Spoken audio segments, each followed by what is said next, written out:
UFC Paris, we have a light heavyweight bout. Modestas Bukauskas versus Paul Craig.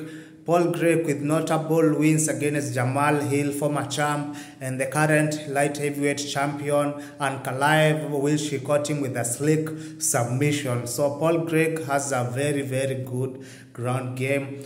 Bukauskas, of course, coming off a KO against Rafael, and he's so good. He was released by the UFC, but he's back, and he's back with a tear. And he has heavy hands this time round. He's coming off saying this is the time to make it now.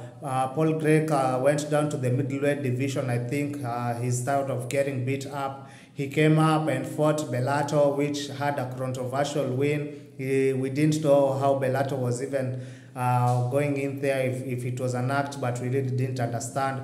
But he got a quick turnaround fight with Modestas. Modestas is a really good finisher, has a good wrestling, but I would advise him to go to the ground with Paul Craig, because Paul Craig is a really good submission artist.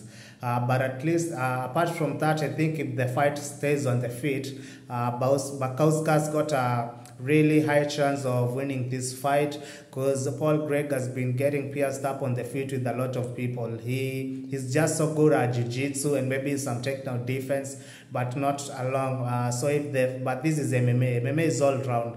If Bukauskas comes all round and with a good game plan, he might actually get the win. So I'm going to go with Modestas Bukauskas in this fight.